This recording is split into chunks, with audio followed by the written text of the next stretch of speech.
This segment is brought to you by the Kansas Soybean Commission. The Soybean Checkoff, progress powered by Kansas farmers.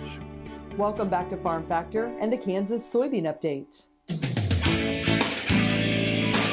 This is the Kansas Soybean Update. It's brought to you by the Kansas Soybean Commission. The Soybean Checkoff, progress powered by Kansas farmers. Greg Anderson is joining us. He is a Nebraska producer. He serves on the governing board with the National Biodiesel Board. And in this day and age of what we see with low commodity prices, so much of the benefit for biodiesel is out there, specifically if you see what the return is for the farmer out there.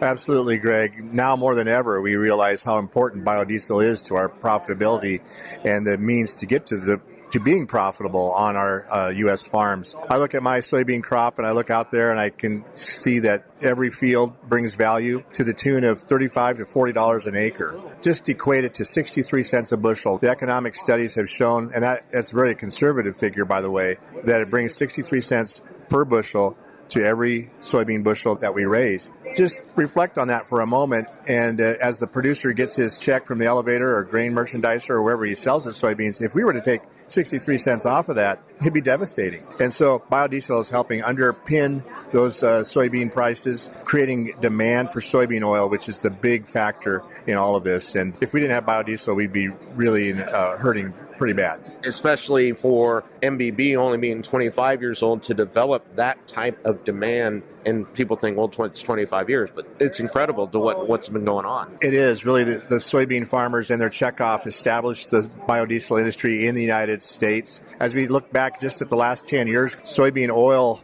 into biodiesel production has increased 300%. And we're now using over 7 billion pounds of soybean oil every year to make biodiesel. That equates to about 1/3 of our domestic crush in the United States. And so it shows how over time we can continue to build this market even to greater heights. The ability to see the demand continuing to rise because those markets and those opportunities are out there. USDA has projected again for 2019 that soybean oil used for biodiesel production will increase once more to about 7.6 billion pounds. And so to think that we're knocking on the door of 8 billion pounds, we're continuing to raise a lot of beans. There's a lot of beans in the carryout. But here's a demand factor for the oil side that is really, really important. And knowing that gives confidence, I think, to people who raise soybeans for a living and can grow, and knowing that this market is really asking for even more. All right. Greg, we appreciate your time. Thank you very much. Thank you, Greg. That is Greg Anderson, who is a member of the governing board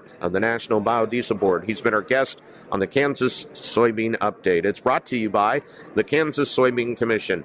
The Soybean Checkoff, progress powered by Kansas farmers. Learn more at kansassoybeans.org. For Kansas Soybeans, I'm Greg Akagi.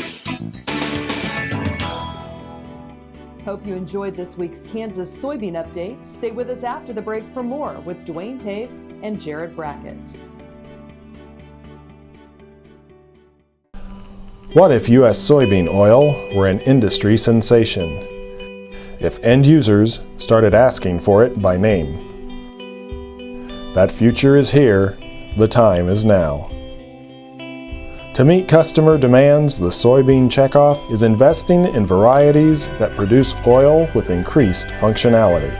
A message from the Kansas Soybean Commission, the Soybean Checkoff, progress powered by Kansas farmers.